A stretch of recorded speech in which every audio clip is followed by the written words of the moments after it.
Hello friends, मैं शालिनी एक बार फिर से स्वागत करती हूँ आप सभी का अपने चैनल रोजगार विद शालिनी में।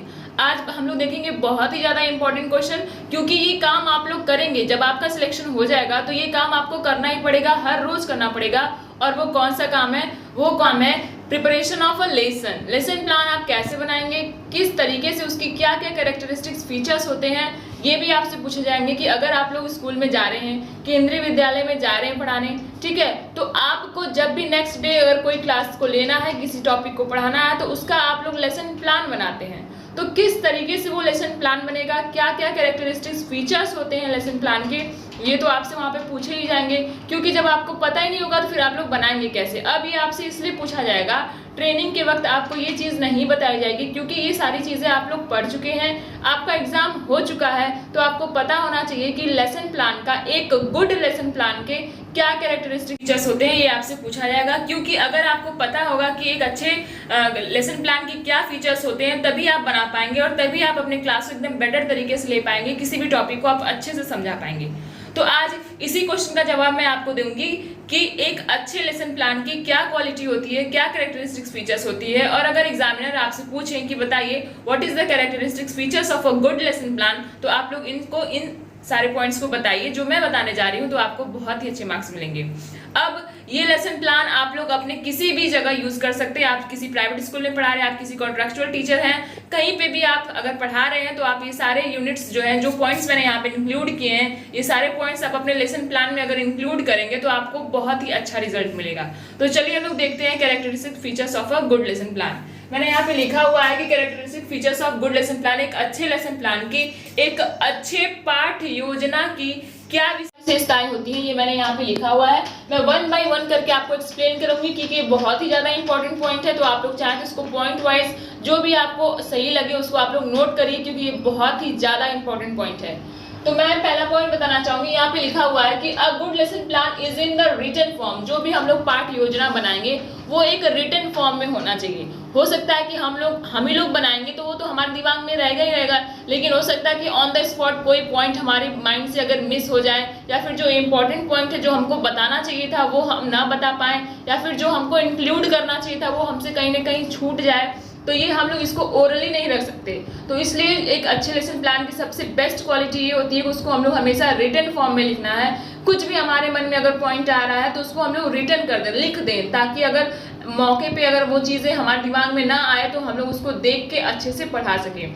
तो लेसन प्लान हमेशा रिटन फॉर्म में होना। नेक्स्ट पॉइंट है the plan should contain all steps and stages in an orderly manner. यानी कि हम लोग जो भी प्लानिंग कर रहे हैं वो एक सीक्वेंस में होना चाहिए। ये नहीं कि लास्ट वाला पॉइंट पहले रख दिए, पहले वाला पॉइंट बीच में हो गया और पहले वाले का पता ही नहीं है। तो आपको ऐसे नहीं करना है। आपको जो भी चीज़ें पढ़ानी है, जो भी सीक्वेंस बनाना है, वो एकदम ऑर्डरली होना चाहिए, एकदम वेल मैनर्ड होना चाहिए, सीरीज वाइज होना चाहिए। कि आप अगर फर्स्ट पॉइंट कुछ बता रहे हो तो उसको लास्ट पॉइंट तक एकदम मैनर वे में लेके जाओ, एकदम ऑर्डरली लेके जाएं।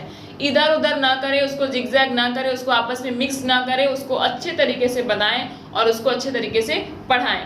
नेक्स्ट पॉइंट है the language should be directly link to the aim. यानी कि जो कुछ भी हम लोग की टॉपिक है, अगर सपोज करिए कि हम लोग की टॉपिक वाटर है, तो हम लोगों को वाटर से रिलेटेड सारी चीज़ों को बताना है। ये नहीं कि हम लोग कुछ भी कर रहे हैं, वाटर के बारे में पूछा गया और बता कुछ और रहे हैं। जो भी हमें लेसन प्लान बनाना है उसको एकदम प्रिसाइज बनाना है, एकदम शॉर्ट बनाना है। एक का लेसन प्लान है वो टू द पॉइंट होना चाहिए, एकदम प्रिसाइज होना चाहिए। मैंने यहाँ पे ब्रैकेट में लिखा हुआ है प्रिसाइज।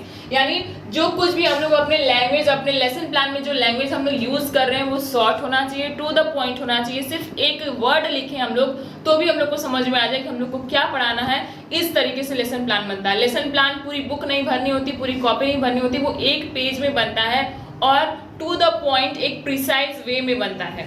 ठीक है।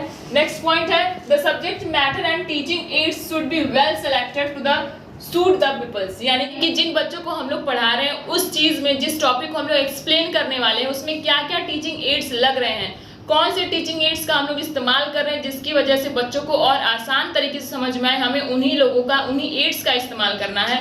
ना कि हम लोग कुछ ऐसे एड्स का इस्तेमाल करते हैं जो हमारे बच्चों के लिए है ही नहीं, जो उनके लिए बेनिफिशियल है ही नहीं। तो हम लोगों को ऐसी चीज़ों का इस्तेमाल नहीं करना है। जो भी मैटर हमें पढ़ाना है एकदम अच्छे तरीके से पढ़ाना है। जो भी सब्जेक्ट का मैटर होगा, जो भी हमारी टीचिंग की स्टाइल होगी वो बच्चों के लिए होगी। तो इसलिए बच्चों को क्या चीज़ें समझ में आ रही है, किस टीचिंग एड का हम लोग इस्तेमाल करेंगे तो बच्चों को अच्छे समझ में आएगा। क्या हम लोग एक प्रोजेक्ट के तरीके से बच्चों को पढ़ाएं, क्या हम लोग चार्ट बना के बच्चों को पढ़ाएं, क्या हम लोग गेम के तरीके से बच्चों को पढ़ाएं, ये बच्चों के ऊपर डिपेंड करता है कि बच्चा हमारी बात को किस तरीके से समझ पाता है। तो हम लोगों को अपनी लेसन प्लान उसी तरीके से करना है। अगर हम लोग को कोई टॉपिक अगर पढ़ाना है तो उसमें हम लोगों को अपना टीचिंग एड्स भी हम लोग इंक्लूड करते हैं कि कौन से टीचिंग एड का इस्तेमाल करके हम लोग बच्चों को पढ़ाएंगे।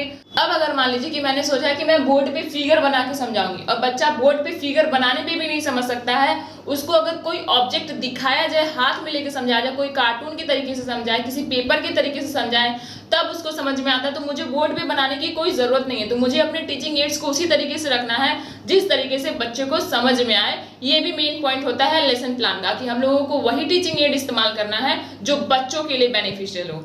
ठीक है, नेक्स्ट पॉइंट है कि essential elements of the subject matter should be written at the end of the plan. यानी कि हमने सारी प्लानिंग कर ली, हम लोग क्या क्या पढ़ाएंगे, कैसे बच्चों को बताएंगे, कौन से टीचिंग एड्स का इस्तेमाल करेंगे, किस किस तरीके से हम लोग पढ़ाएंगे, ये सारी चीजें हो गई। लेकिन जो लास्ट पेज होता है, जो लास्ट पॉइंट होता है हमारे लेसन प्लान का, उसमें हम लोगों का जो लेसन है उसका क्या इंपॉर्टेंट मैटर है उसको हम लोग इंक्लूड करते हैं लास्ट पेज पे। ठीक है, नेक्स्ट पॉइंट है कि lesson unit must be finished in a specific time. एक अच्छे लेसन प्लान की ये भी क्वालिटी होती है कि जो भी लेसन हम लोग पढ़ा रहे हैं उसके जो भी यूनिट है वो एक स्पेसिफिक टाइम में खत्म हो। यानी कि जो कुछ भी हम लोग को करना है एकदम प्लानिंग के साथ करना, क्योंकि इसका नाम ही है लेसन प्लान। तो हम लोग जो भी योजनाएं बना रहे हैं उसके लिए एकदम स्पेसिफिक टाइम होना चाहिए, फिक्स टाइम होना चाहिए कि अगर हमने एक यूनिट सेलेक्ट की है उसके लिए हमने अगर 4 दिन रखा है तो 4 दिन में हमें उसको इस तरीके से पढ़ाना है कि वो बच्चों को समझ में आ जाए। ठीक है, नेक्स्ट पॉइंट है कि a good lesson plan must be flexible and elastic. अब हमने सारे काम कर लिए हैं, हमने लेसन प्लान बना लिया, हमने सब कुछ कर लिया है, लेकिन अगर उस तरीके से बच्चे को समझ में नहीं आ रहा है तो हमारा लेसन प्लान ऐसा होना चाहिए कि हम उसमें कुछ न कुछ चेंज कर सकें। ठीक है, हम उसमें एक फ्लेक्सिबिलिटी रखें। जैसे आप सभी को पता है कि जो हमारे देश का संविधान है वो भी क्या है, फ्लेक्सिबल है ना, थोड़ा सा कठोर, थोड़ा सा फ्लेक्सिबल है। क्यों? क्योंकि अगर जरूरत पड़ने पे कोई चेंज किया जाना हो तो उसमें चेंज किया जा सके। उसी तरीके से जो हमारा लेसन प्लान होता है उसको भी हम लोगों को एकदम फ्लेक्सिबल रखना है, इलास्टिक रखना है, ताकि अगर हम लोग जो भी प्लानिंग की हुई है अगर उस तरीके से बच्चों को समझ में नहीं आ रहा है तो हम अपने लेसन प्लान में थोड़ा सा चेंज करके अच्छे तरीके से उसको बच्चों के लायक बना सके ताकि बच्चा उससे आसानी से समझ सके। तो ये रहे कुछ की पॉइंट्स और बहुत ही ज्यादा इंपॉर्टेंट पॉइंट है, आपके इंटरव्यू में बहुत ही ज्यादा काम आने वाले हैं, क्योंकि आपसे ये क्वेश्चन बनता ही है कि गुड लेसन प्लान की क्या कैरेक्टरिस्टिक्स फीचर्स होते हैं, आप बताइए। तो आप इन सारे पॉइंट्स का इंक्लूड कर सकते हैं। आप लोग चाहें तो अपने मन से भी 1-2 पॉइंट जो बच्चों के हित में हो आप अपने लेसन प्लान में इंक्लूड कर सकते हैं, जो आपके लेसन प्लान को और भी ज्यादा बेटर बनाए। तो अगर आपको ये छोटी सी वीडियो पसंद आई हो तो please like and subscribe. Thank you.